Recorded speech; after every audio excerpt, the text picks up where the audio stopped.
자, 사랑하고 축복합니다.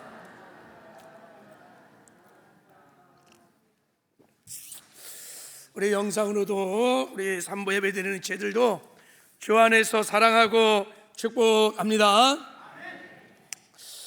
오늘은 하나님의 은혜를 누리게 하는 소그룹 10계명 이런 제목으로 하나님 말씀을 나누려고 합니다.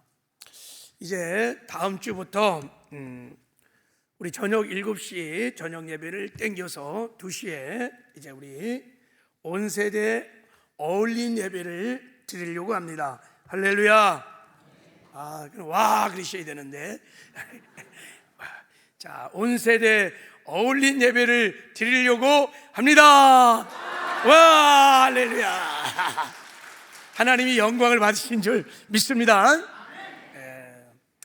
온 세대 어울린 예배를 오랫동안 준비했습니다. 자, 우리가 이 예배를 드리는 목적이 두 가지가 있어요. 하나는 예배. 우리 서울순복음교회 전 세대가 모여서 다윗처럼 하나님 임재 앞에서 하나님의 얼굴을 구하는 예배를 드리고 싶습니다. 그래서 예배 중에 임하시는 주의 임재, 그 셰카나 영광들을 우리가 체험하고 목도하는 은혜가 이 예배 가운데 있기를 주님의 이름으로 축복합니다. 이게 첫 번째 목적이요.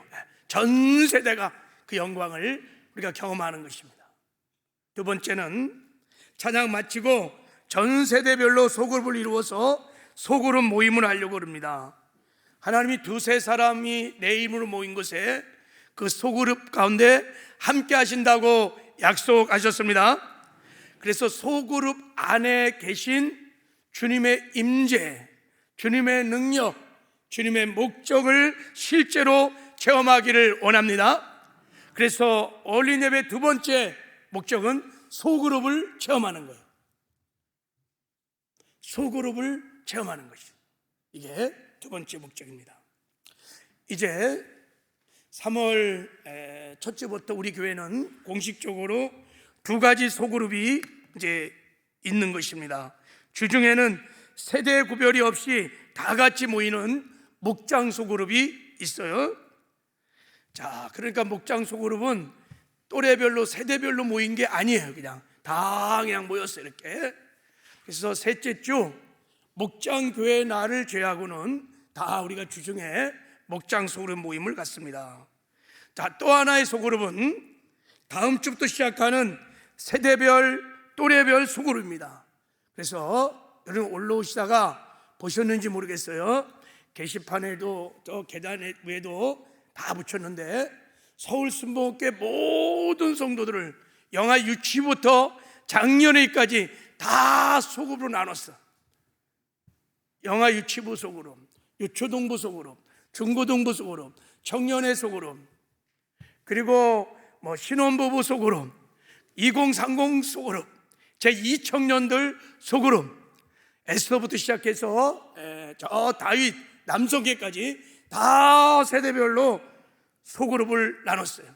그래서 이제 다음 주부터 우리 오후 2시에 어울린 예배 때 이 소그룹 모임을 갖기를 원합니다. 할렐루야. 그러니까 우리는 매일 소그룹을 이제 매주마다 소그룹을 할 거예요. 첫 주, 둘째 주, 넷째 주, 다섯째 주는 또래별 소그룹을 할 것이고 셋째 주는 목장 소그룹을 할 것입니다. 이제부터 소그룹 운동을 이제 전개할 텐데, 그래서 이제 오늘은 왜 우리가 소그룹을 해야 되는지, 왜 이 소그룹에 모여야 되는지 그 이유를 좀 한번 여러분과 함께 좀 나눠보려고 합니다. 자, 그 이유를 나누기 전에 우리가 하려고 하는 소그룹 운동의 그 소그룹이 무엇인지 그 소그룹에 대한 정의를 좀 내리고 가는 것이 좋겠다 생각이 듭니다. 자, 보통 소그룹 그러면 그냥 작은 규모의 모임 이런 걸 소그룹이라 그러는데, 우리가 말하는 소그룹은 그런 것이 아니고 예수 그리스도의 이름으로 모이는 성도들의 모임을 말하는 거예요. 할렐루야. 자, 예수 그리스도 이름으로 모이는 그룹을, 소그룹을, 여러분 예수 그리스도 이름으로 모일 때 하나님이 막 놀라운 약속을 하셨습니다. 그게 뭐냐면, 우리 말씀 한번 읽겠습니다. 시작. 두세 사람이 내 이름으로 모인 곳에는 나도 그들 중에 있느니라. 두세 사람이 내 이름으로 모인 곳이 소그룹인데, 거기에 예수님이 임마누엘 함께 하신다는 거예요. 그러니까 소그룹 안에 임마누엘의 영광이, 소그룹 안에 임마누엘의 은혜가 있다는 것입니다. 할렐루야. 그래서 이제부터 우리 소그룹의 궁극적인 목적은 뭐냐면, 소그룹 안에 임마누엘 하신 주님을 체험하는 것입니다. 주님을 경험하는 것입니다. 주님을 만나는 것입니다. 할렐루야. 이게 목적이에요. 목적.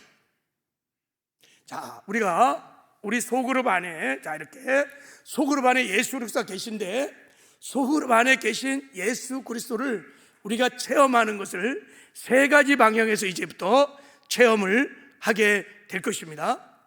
첫 번째는, 우리가 이렇게 소그룹으로 모이면 소그룹 안에 주님이 계십니다. 할렐루야.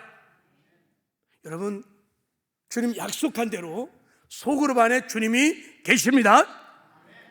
그냥 어린아이처럼 믿는 거예요. 그러면 이제 우리가 소그룹에 모여서 주님의 임재를 경험하게 될 것입니다. 여러분, 주님이 계신다는 것과 그 임재를 실제로 체험한다는 것은 별개 문제예요. 지금 이 자리에 주님이 우리와 함께 하십니다. 근데 주님의 그 존재와 그분의 임재를 체험하는 것은 별거예요. 어떤 사람은 지금 함께 하시는 주님을 직접 체험하고 만나고 음성을 듣는 사람이 있는가 하면, 어떤 사람은 전혀 주님이 함께 하시는데도 그 임재를 경험하지 못할 수도 있어요. 우리는 소그룹에서 주님의 임재를 경험하기를 원합니다. 그래서 우리가 믿음으로 반응하셔야 돼. 어떻게 주님이 우리 안에 계신 그 임재를 경험할 수 있느냐? 최고의 방법이 뭐냐면 서로 모여서 사랑하는 것입니다. 우리가 함께 모여서 뜨겁게 사랑을 하는 거예요. 위로 마음과 목숨과 뜻을 다 하나님을 사랑하고, 안으로 지체들을 사랑하고, 밖으로 우리가 이웃들을 사랑하기 시작하면 사랑의 공동체를 거쳐 삼고 주님이 나타나십니다. 체험하기 시작합니다. 할렐루야. 그래서 우리가 소그룹에 모여서 가장 해야 할 일이 딱 한 가지밖에 없어. 뜨겁게 서로 모여서 사랑하는 것입니다. 할렐루야. 이제 주님이 임재가 나타나기 시작해요. 그러면 반드시 우리가 주님의 능력을 체험하기 시작합니다. 할렐루야. 주님이 나타날 때, 주님이 방문할 때 셰카나 영광이 나타나면서 능력이 임하기 시작합니다. 하나님의 능력이 임하기 시작하면 치유와 회복의 역사가 막 일어납니다. 모든 결박들이 막 풀어지기 시작합니다. 하나님의 나라가 임하니까 막 기쁨이, 평강이 막 강물처럼 넘쳐나기 시작합니다. 병든 자들이 치료되고, 잠자는 영혼들이 깨어나기 시작하고, 시험 든 영혼들이, 눌린 영혼들이 자유케 되는 역사가 막 일어납니다. 우리의 영육의 피로들이 공급되며 신앙의 성장과 성숙이 일어납니다. 소그룹에 참여했던 그리스도 몸인 성도들이 세워지기 시작합니다. 할렐루야. 마치 에스겔 골짜의 마른 뼈에 성령의 기운이 들어갈 때 그들이 하나님의 군대로 살아났던 것처럼, 그렇게 하나님의 군대로 일어나는 역사가 일어납니다. 우리가 이렇게 능력을 체험하고 나면 마지막에는 주님의 목적을 우리가 성취하기 시작합니다. 주님의 목적을 성취하기 시작해요. 주님의 목적이 무엇입니까? 여러 가지가 있지만 가장 본질적인 교회를 향한 주님의 뜻, 비전, 목적은 두 가지. 하나는 저와 여러분들이 예수를 닮아가는 거예요. 우리의 신앙이 성장하고 성숙하는 거예요. 성화를 이루어 가는 것입니다. 우리가 목장에서 주의 임재와 능력을 체험하기 시작하면 변해요. 우리가 예수를 닮아가는 성화의 역사가 일어나게 될 줄 믿습니다. 두 번째, 이 목장을 통하여 하나님의 나라가 세워지기 시작합니다. 지상 명령을 성취해서 전도가 일어나고 양육이 일어나고 제자가 일어나면서 하나님 나라가 건설되고 회복되는 역사가 일어날 것입니다. 이것을 우리는 주님의 목적이 성취된다 그런 것입니다. 그러므로 소그룹 안에 계신 예수 그리스도의 임재와 능력과 목적을 경험하는 소그룹, 이것이 이것부터 우리가 지향하는 소그룹인 것을 믿으시기를 바랍니다. 자, 우리가 이렇게 이제 소그룹을 딱 정의하고 내리면 이게 소그룹인지 아닌지를 딱 분별할 수 있어요. 자, 우리가 함께 모여서 교제하고 사교하고 사교 모임을 갖고 이런 것은 그러면 소그룹일까? 소그룹이 아닐까? 소그룹이 아니에요. 거기서 주님의 임재와 능력과 목적을 경험하지 못하기 때문인 거예요. 성경 공부를 하고 기도 모임을 하고 이런 것도 소그룹이 아닐 수 있어요. 여러분이 사역 때문에 같이 모여서 모임을 갖고 성교회별로 원례를 갖는 것, 이것도 소그룹이 아니에요. 소그룹은 주님의 임재와 능력과 목적을 경험하면 그 모임이 어떤 형태든 간에 그것은 살아있는 전인격적인 소그룹인 줄 믿습니다. 반대로 그 모임에서 주의 임재와 능력과 목적을 경험하지 못한다면 그것은 어떤 모임이든 간에 살아있는 소그룹은 아닌 거예요. 우리는 주님의 임재와 능력과 목적을 경험하는 소그룹을 지향합니다. 할렐루야. 자, 왜 그러면 이런 소그룹을 우리가 만들어야 하는가? 왜 우리는 이런 주님의 임재와 능력과 목적을 경험하는 소그룹으로 모여야 하는가? 제가 지난주에 소그룹 리더들을 교육하면서 이 이유에 대해서 짧게 강의를 했어요. 자, 강의를 다 하고 나서 제 마음에 아니 이것은 성도들하고 좀 나눠야 되겠다는 소원이 막 일어났어요. 그래야 성도들이 다음 주부터 시작하는 이 소그룹 운동에 적극적으로 가치를 알고 자원하여 참여하지 않을까, 이런 소원이 일어나서 오늘 여러분과 함께 좀 나누려고 해요. 제가 이제 왜 우리가 소그룹으로 모여야 되는가 이런 생각을 가지고 말씀을 쭉 보면서 그동안 제가 설교했던 또 설교 말씀도 쭉 묵상하면서 10가지 정도로 정리를 해봤어. 10가지. 그러니까 우리가 소그룹을 해야 될 이유가 제가 찾아보니까 10가지가 약간 넘는 것 같아요. 그래서 제가 가장 중요한 것부터 좀 말씀을 좀 나누겠어요. 10가지 목사님 설교 언제 하시려나 걱정하지 마. 제가 시간 주어진 만큼만 할게. 할렐루야. 뭐 저녁 예배도 있고 하여간 나눠서 할 테니까. 자, 첫 번째, 왜 우리가 소그룹을 모여야 하는가, 소그룹을 해야 되는가? 첫 번째 이유는, 자, 같이 한번 읽겠습니다. 시작. 교회가 초대교회적인 건강한 교회로 성장할 수 있기 때문입니다. 교회가 주님의 임재와 능력과 목적을 경험하는 소그룹들이 막 교회에 일어나기 시작하면 교회가 반드시 건강한 교회로, 초대교회적인 건강한 교회로 성장하게 되어 있습니다.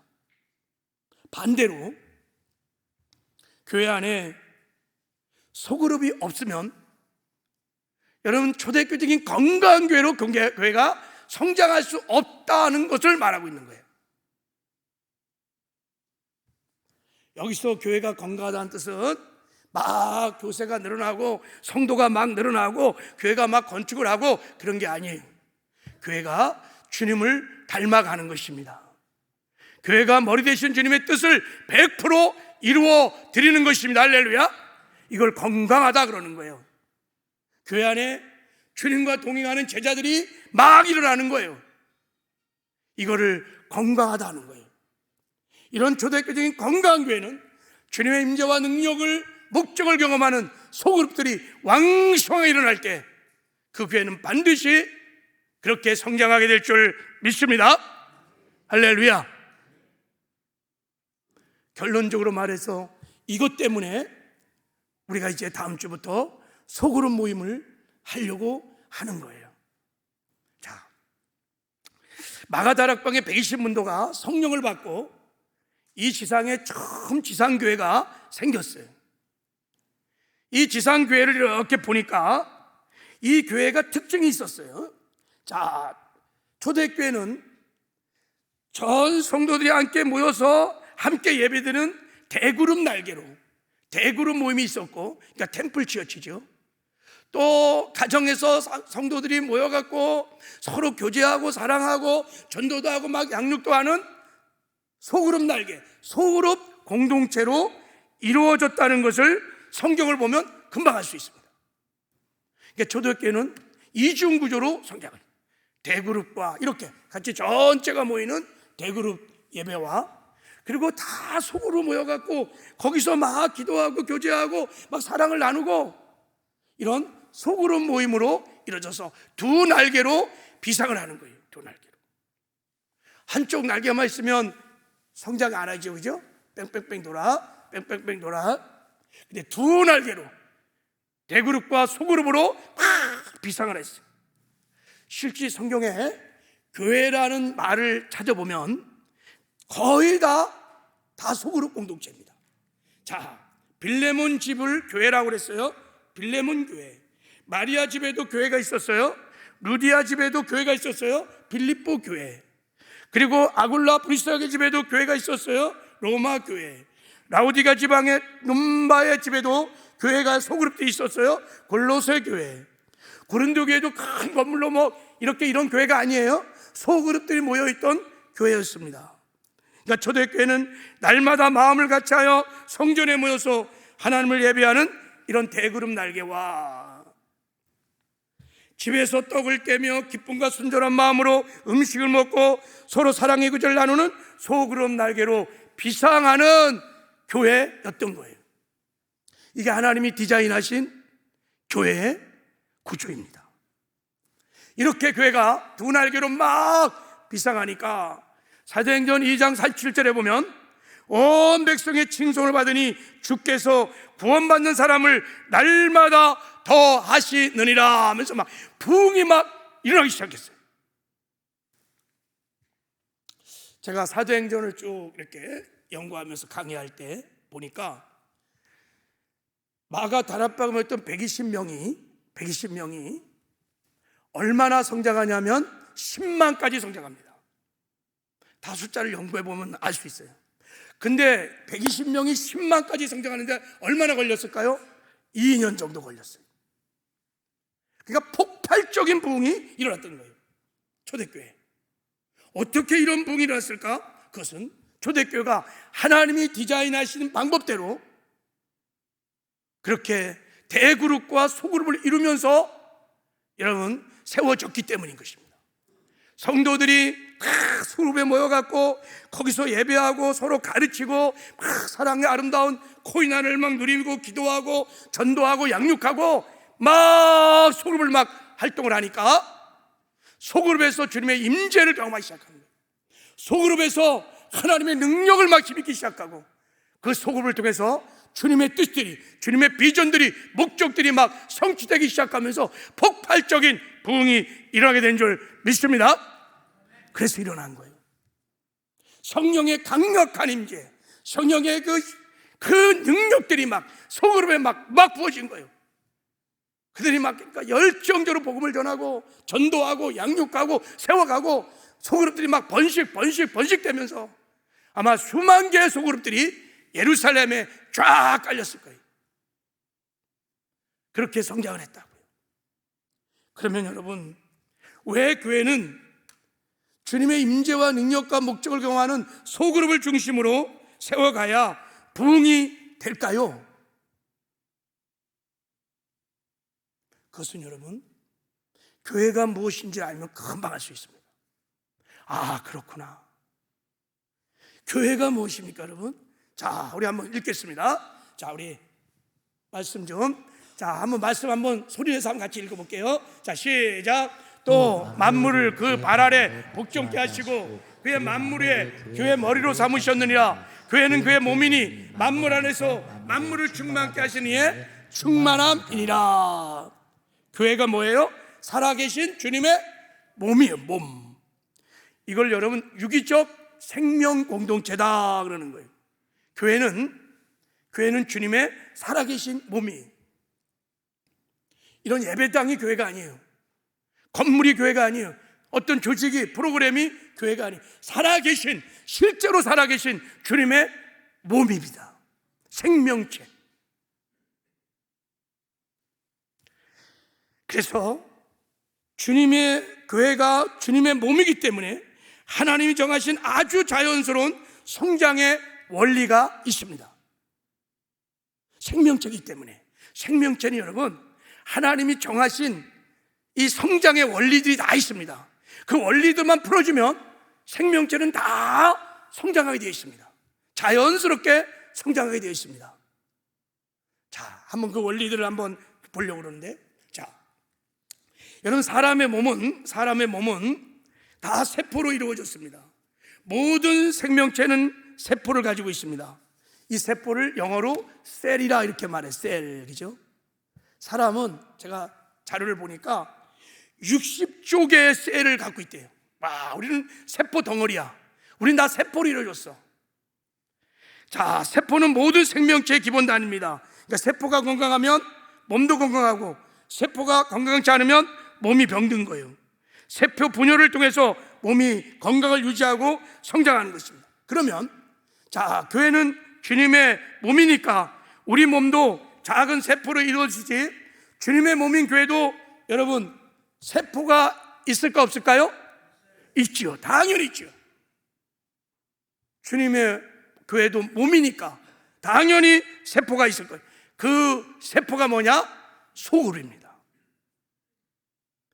그것을 뭐라고 부르든 간에 우리는 목장교회라고 부르기도 하고, 어떤 데는 다락방이라고 부르기도 하고, 어떤 데는 순이라고 부르기도 하고, 뭐 마을이라고 부르기도 하고, 어떻든 이름을 어떻든 간에 그 세포, 주의 임재와 능력과 목적을 경험하는 그 소그룹이 여러분 주님의 몸의 교회의 세포입니다. 그러니까 목장이 건강하면, 소그룹이 건강하면 교회는 반드시 건강하게 성장할 수 있습니다. 반대로 교회 안에 있는 소그룹들이 약해버리면 교회는 반드시 약해져. 이것도 반드시야. 자, 예를 들어서 한 교회를 가보면 다 성도들이 막 목장에 막 참여해서 거기서 기도하고 예배하고 말씀도 나누고 막 전도하고 양육하고 막 서로 세워주는 소그룹 활동을 막 하는 교회는 굉장히 건강하고 막 성장합니다. 주님이 디자인하신 방법대로 건강한 교회로 막 성장합니다. 반대로 교회를 들어가 보면 성도들이 대부분 대예배만 드려. 소그룹 활동을 안 해. 목장에 소속도 안 돼 있어. 거기서 교제도 안 해. 예배도 안 드려. 전도도 안 해. 거기서 사역도 안 해. 그냥 예배만 들어갔다 나갔다 들어갔다 나갔다 그러면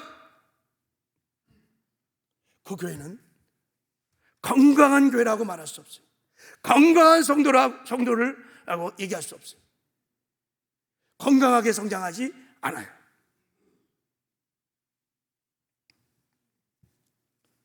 왜 그럴까? 왜 교회 안의 소그룹이 교회의 성장과 부흥을 이렇게 결정을 하는가? 제가 말하는 성장은 건강을 말하는 거예요. 건강하게 성장하는 걸 말하는 거예요. 왜 그럴까? 원리는 간단합니다. 자, 여러분, 우리 사람의 몸에는 세포가 있고, 세포 속에는 뭐가 있냐면 DNA라고 하는 것이 있어요. DNA는 우리 몸의 유전 정보를 다 갖고 있습니다.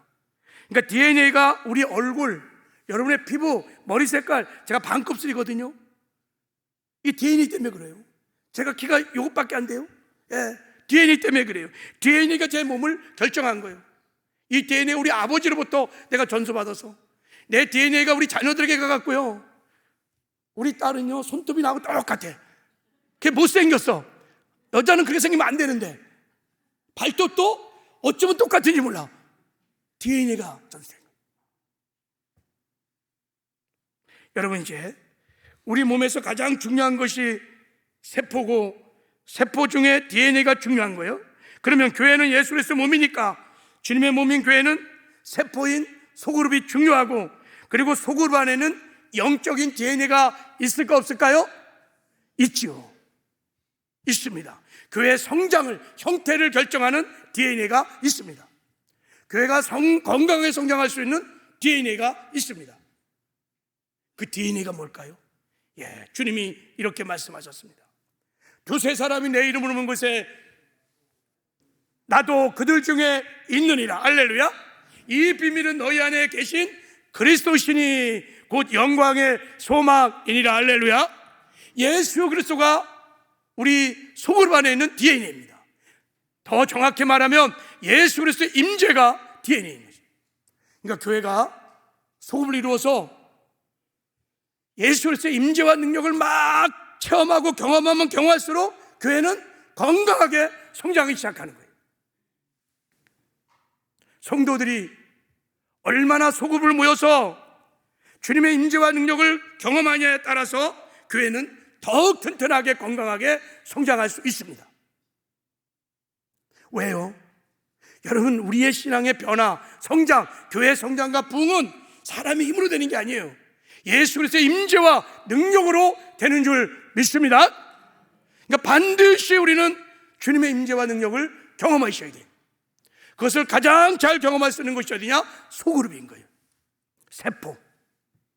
그래서 주님이 약속하신 것은 두세 사람이 모이는 그 소그룹 안에 내가 너희와 함께 있으리라. 할렐루야. 그 사도 바울이 이 비밀을 깨닫고 너희 안에 계신, 너희가 복수잖아요. 소그룹 안에 계신 예수 그리스도가 비밀이야, 영광이야, 소망이야, 능력이야. 할렐루야. 너희가 이것을 체험하고 누리기 시작하면 나를 닮을 거다는 거예요. 예수를 닮습니다. 교회가 예수를 닮습니다. 교회가 예수님의 뜻을 이뤄갑니다. 할렐루야. 그래서 그 NC들하고 자연적 교회 성장의 대가이신 슈바르츠 목사님이신가요? 그분이 이런 말을, 한번 읽어보겠어요. 같이 시작. 주님의 모인 교회는 소그룹을 중심으로 성장합니다. 그래서 소그룹이 살아나면 반드시 교회가 부흥합니다. 여기서 말하는 소그룹은 그냥 모여있는 게 아니에요. 주님의 임재와 능력과 목적을 실제로 경험하는 소그룹을 말하는 거예요. 이런 소그룹을 중심으로 교회는 성장해요. 소그룹이 살아나면 반드시 교회는 성장하게 되어 있다는 거예요. 할렐루야. 그래서 여러분, 교회에서 정말 중요한 것이 소그룹입니다. 그리고 소그룹이 살아있는지 죽었는지, 소그룹 안에서 정말 우리가 주님의 임재를 경험하고 있는지, 이게 생명이에요. 물론 우리가 대예배 통해서 주의 임재와 영광을 경험할 수 있습니다. 그러나 하나님이 디자인하신 것은 소그룹 안에서 두세 사람이 내 이름으로 모인 곳에, 그곳에서 당신의 임재를, 당신의 영광을 나타내시기를 원하시고 우리가 그것을 체험하기를 원하십니다. 할렐루야. 반드시 성도들이 그 임재를 체험하면 성도의 신앙도 성장하고 축복도 받고 교회는 성장하게 되어 있는 거예요. 제가 교회를 개척해 보지는 못했어요. 이게 제 평생의 한 가지 아쉬움이, 하나님이 저에게 교회 개척의 영광을 허락하지 않으셨어요. 그런데 저는 교회를 한번 세워본 적이 있습니다. 제가 교회를 세워봤다고요. 어디다가 캠퍼스에 교회를 세웠어요. 제가 좀 예수 믿고 방황하다가 군대를 갔다가 돌아왔어요. 군대에서 하나님의 은혜로 내비게이터 훈련을 받았습니다. 그래서 제가 제자 훈련을 시키는 것에 눈이 떴어요. 그래서 제가 복학을 딱 하고 2학년 복학을 딱 해갖고 가보니까 캠 대학 선교라는 선교회가 있었는데, 가보니까 애들이 대여섯 명 이렇게 앉아 있어. 그때 당시 전두환 대통령 이제 막 그런 사건이 막 맨날 데모만 하는 거야. 막 계속 83, 84 다 막 데모, 맨날 막 데모하는 거야. 막 바로 제가 그 학번입니다. 그러니까 막 데모만 하니까 흩어져 갖고 지지배. 그래갖고 제가 이제 후배들을 데리고 6, 7명 다 데리고, 야 우리 제자 훈련을 하자. 그래서 제가 애들 데리고 후배들 데리고 다니면서 같이 먹고 마시고 막 놀고 가르치고 훈련하고 기도하고 막 기도원도 데리고 가고 막 이러면서 1년 동안 이들과 같이 막 살았어. 그때 1년쯤 나니까 이 후배들이 좀 성장했어요. 목자가 됐어. 그래서 7명의 목자를 세웠어요. 저 포함해서. 대학은 매년 새해만 되면 막 신입생이 막 밀려 들어옵니다. 그러고 우리가 신입생 전도 조약을 딱 세운 다음에 신입생 전도를 시작했어. 그 전도가 많이 됐어. 그랬더니 8명 되는 7명 되는 우리 목자들이 2명 3명씩 툭툭 붙여줬더니 이네들이 막 신입생을 데리고 또 제가 했던 대로 그대로 그냥 데려가서 먹이고 마시고 같이 놀고 가르치고 제가 만들어준 교재 그게 엉터리죠. 그거 가지고 막 가르치고 막 교회도 데려가고 그러면서 1년 동안 했는데 애들이 잘하기 시작하는 거예요. 거기서 목자가 일어나기 시작했어요. 그래서 제가 3학년이 됐을 때 이들을 또 목자로 세우고 4학년이 됐을 때 또 신입생 전도를 해갖고 목장을 세웠는데 목장이 한 20여 개가 넘었어요. 그러니까 캠퍼스에 목요일날 정규 예배를 드리는데 50명 이상씩 학생들이 모였어요. 여러분, 그 당시 그런 캠퍼스에 이렇게 많이 모이는 사람이 없었어. 우리 캠대학성교회 유일하게 우리 대학만 학생들이 예배를요 50명이 드리는데 애들이 무슨 다른 교회 다니는 막 이런 애들이 주로 아니고 우리가 전도해갖고 우리가 양육해서 우리가 세운 거예요. 그러니까 캠퍼스에 교회를 세운 거 하나. 그래갖고 이게 여러분 소문이 나갖고 여의도 순복음께서 저를 데려간 겁니다. 제가 그때 픽업을 받은 거예요. 도대체 어떻게 해서 이런 부흥이 있었냐. 지금 생각해 보니까 제가요 속으로 활동을 한 거예요. 저는 이런 것도 개념도 없었고 그냥 애들 데리고 놀면서 그냥 속으로 활동을 했는데 3년쯤 하고 나니까 50명이 넘는 교회가 세워진 거예요. 지금은 이제 확신해요. 우리가 소그룹이 살아나면 교회는 반드시 건강하게 성장할 수 있습니다. 할렐루야. 제가 그 증거 하나 말씀해 드릴까요?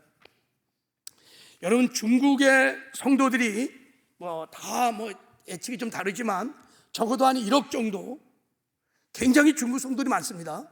인구도 많고 땅도 크지만 어떻게 이렇게 중국이 부흥했느냐면 잘 알다시피 모택동 이 공산화되고 문화혁명을 막 일으킬 때 완전히 기독교 말살 정책을 했습니다. 완전히 싹 쓸어버리는 거야. 그래갖고 교회 문 닫았고 선교사 다 추방시키고 주회종들 다 감옥에 집어넣고 성경 다 불태우고 완전히 말살. 그냥 보통 핍박이 아닙니다. 완전히 싹 없애버리는 거예요. 그래갖고 선교사들이 이제 중국 교회는 끝났다 생각했어요. 끝났다. 핍박도 이 정도 완전히 싹 말살을 해버리니까 그 당시 성도들이 40만에서 50만 정도 있었대요. 문화혁명이 일어났을 때. 근데 그들이 이제 많이 죽고 그리고 이제 막 흩어졌어. 자, 나중에 이제 중국이 개방 정책을 하면서 뚜껑을 열어보니까 놀라운 기적이라는데 하여간 1억이 막 되는 어마어마한 영혼들이 구원을 받은 거예요. 아니 40만이었던 사람들이 어마어마하게 1억으로 부흥했다는 거예요. 어떻게 이게 가능할까? 여러분, 이 핍박받던 이 사람들이 뭘 했냐면 막 이제 교회도 없어졌지, 선교사도 다 사라졌지, 주회종도 사라졌으니까 뭐 하겠어요? 각자 뿔뿔이 흩어서 어디로 들어가면 지하로 들어간 거예요. 가정으로 다 모인 거예요. 가정에서 50명, 5, 6명, 7, 8명 모여갖고 거기서 예배드리고 거기서 성경 보고 거기서 말씀 가르치고 간증 나누고 전도하고 양육하고 막 그러다 보니까 그 가정교회에서 그 소그룹에서 주의 임재를 경험하기 시작. 왜? 주님은 그 자리에 계시니까 그 능력을 경험하기 시작한 거예요. 그러면서 주님의 목적이 막 이루어지면서 소그룹 가정교회가 막 번식하면서 폭발적인 부흥이 일어났던 것입니다. 이것도 자연적 교회 성장의 원리를 따라서 교회를 없애니까, 주회종들을 없애니까, 선교사를 없애니까 본질로 들어간 거예요. 진짜 예수 그리스도의 임재와 능력을 경험해야 성도는 성장하고 교회는 부흥하는 거예요.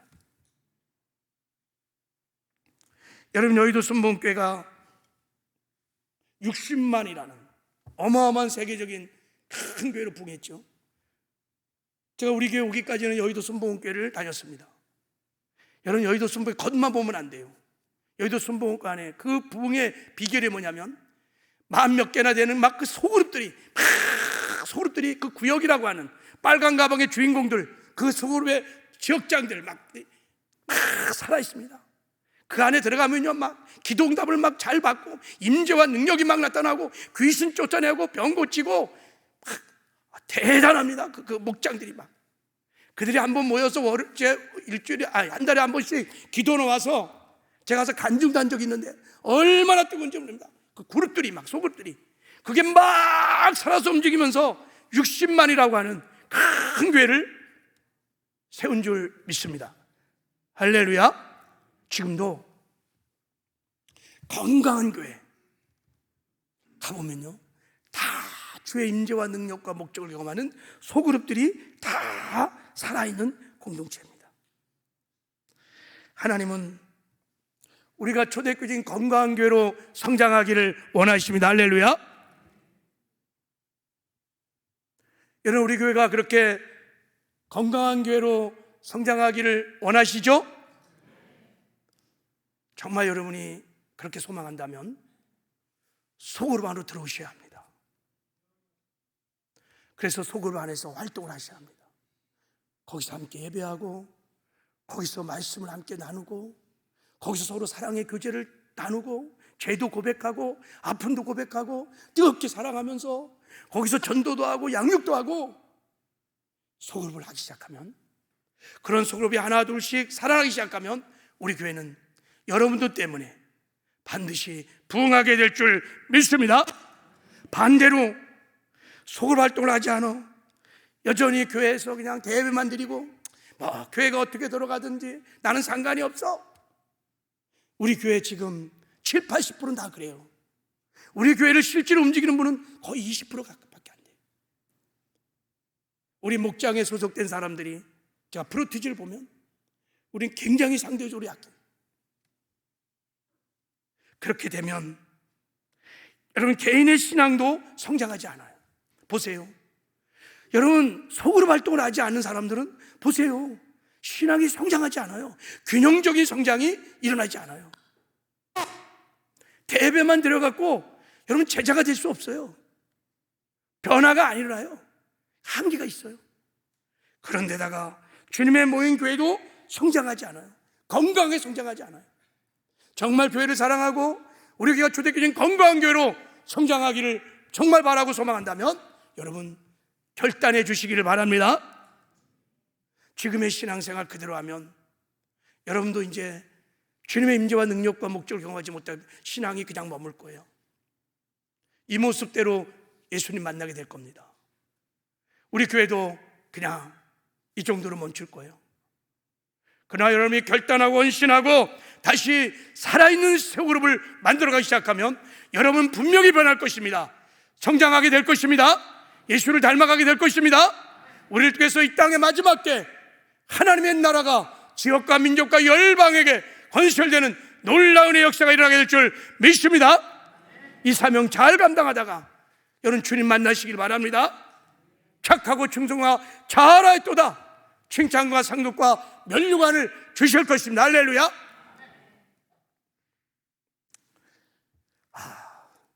한 가지만 짧게 더. 자, 우리가 소그룹으로 모여야 할 두 번째 이유는, 자, 한번 읽겠습니다. 시작.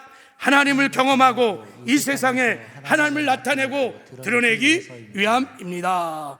자, 하나님이 이 땅에 여러분 그리스도의 몸, 살아계신 주님의 몸을 이 땅에 두신 목적이 뭘까요? 뭐 여러 가지가 있지만 그 중에 한 가지 중요한 목적 중에 하나가 뭐냐면 주님의 몸인 교회가 하나님을 경험시키려고 하는 거예요. 임마누엘 하나님을 체험시키려고 하는 거예요. 그리고 그렇게 경험하고 체험케 해서 하나님의 영광을 저 어두운 세상에 드러내고 나타내시려고 하는 것입니다. 할렐루야. 그러니까 우리가 교회에서 주의 영광을 누리면 누릴수록, 경험하면 경험할수록 우리 교회를 통하여 어두운 세상에 주의 나라가, 주의 영광이, 주의 인격과 성품이 만방에 드러나게 될 것입니다. 할렐루야. 그 영광이 드러나면 그 빛을 보고 어둠 속에 있었던 죽어가는 영혼들이 교회로 몰려오는 거예요. 교회로 몰려오는 거예요. 그 빛을 보고. 이것이 하나님이 살아계신 주님의 몸을 이 땅에 두신 목적인 줄 믿습니다. 여러분, 초대교회가 같이 모여갖고 사도의 가르침을 받고 서로 막 교제하고 예배하고 전도하고 막 기도했어요. 그랬더니 하나님의 영광이 나타나기 시작했어요. 사람이 두려워하는데 사도와 말미암아 기사와 표적이 많이 나타나니 하나님의 영광이 막 나타났단 말이죠. 그 영광이 나타나니까 먼저 성도들이 그걸 봤어요. 그러니까 성도들이 막 서로 사랑하고 막 도와주고 막 유무상통하는 사랑의 공동체가 되었습니다. 신앙이 성장했다는 거예요. 예수를 닮아갔다는 거예요. 그리고 놀라운 역사가 47절 일어나기 시작해요. 자, 우리 47절 읽겠습니다. 시작. 하나님을 찬미하며 또 온 백성에게 칭송을 받으니 주께서 구원받는 사람을 날마다 더하게 하시느니라. 할렐루야. 세상 사람들이 칭송을 하는 거예요. 왜 그럴까요?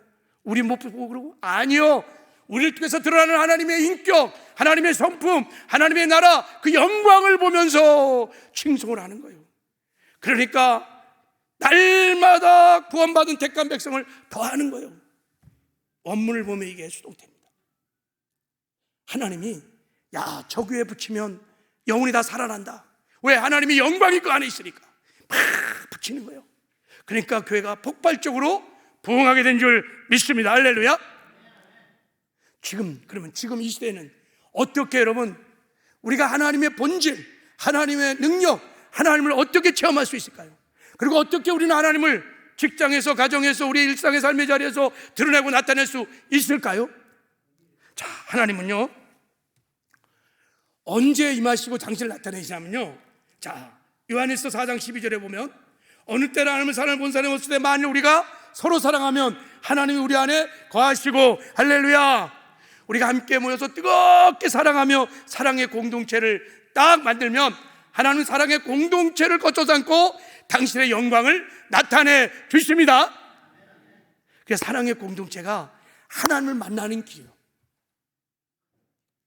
그리고 사랑의 공동체를 통해서 하나님의 영광이 가장 잘 나타내고 잘 표현될 수 있어요. 그래서 하나님께서 우리에게 새 계명을 주셨어. 딱 사실은 모든 율법을 완성시키시고, 사실은 신약시대에는 딱 계명을 한 개 준 겁니다. 그리스도의 법, 그게 뭐예요? 새 계명입니다. 새 계명을 너희에게 주노니 서로 사랑하라. 내가 너희를 사랑한 것 같이 너희도 서로 사랑하라. 너희가 서로 사랑하면 이로써 모든 사람이, 세상 모든 사람들이 너희가 내 제자인 줄을 알리라. 할렐루야. 어떻게 세상 사람들이 우리가 제자인 줄 압니까? 우리를 통해서 주의 영광이 나타나기 때문인 거예요. 왜 영광이 나타났습니까? 우리가 모여서 사랑했기 때문인 것입니다. 할렐루야. 하나님은 왜 그러면 사랑의 공동체를 거쳐 삼고 임하실까요? 그것은 하나님이 사랑이시기 때문입니다. 하나님은 사랑이십니다. 여러분, 하나님이 사랑이라는 것은 하나님의 존재 양식이 공동체란 뜻이에요. 사랑은 혼자 할 수 없습니다. 반드시 사랑은 파트너가 필요해. 하나님이 아무리 전지하시고 전능하셔도 사랑은 하나님을 혼자 못해. 하나님 못하는 것이 있어. 그게 사랑은 못해. 그래서 성부, 성자, 성령 하나님이 공동체로 존재하십니다. 할렐루야. 그래서 성부, 성자, 성령 하나님이 뜨겁게 서로 사랑함으로 완전한 하나됨을 이뤘어. 이걸 우리는 삼위일체다 이렇게 말해요. 사랑은 하나님의 존재 양식이에요. 하나님은 하나님 나라의 삶의 원리입니다. 천국은 사랑의 나라입니다. 할렐루야. 그래서 하나님이 가장 샤바트, 안주하시고 내조하시고 방문하시고 만나주기 원하시는 분은 누구냐면 사랑의 사람이에요. 사랑의 공동체예요. 우리가 모여서 뜨겁게 사랑하면 하나님께서 야, 이게 내 집이구나, 좋구나 하면서 임하셔서 당신의 영광을 나타내 주십니다. 할렐루야. 여러분, 하나님이 우리 안에 임하시면 그게 곧 천국이 되는 거예요. 할렐루야. 그러니까 막 사랑하는 사람은요, 사랑을 하면은 예뻐져요? 아니야. 사랑을 하면은 행복해져. 할렐루야. 막 기쁨과 막 평강이 막 강물처럼 넘쳐요. 왜? 하나님의 나라가 임하니까, 천국이니까. 그리고 우리를 통해서 하나님의 영광이 막 나타나니까 어둠 속에 있었던 사람들이 막 죽게 돌아오는 놀라운 구원의 역사가 일어나는 것입니다. 할렐루야. 이게 우리가 소그룹을 해야 되는 두 번째 이유입니다.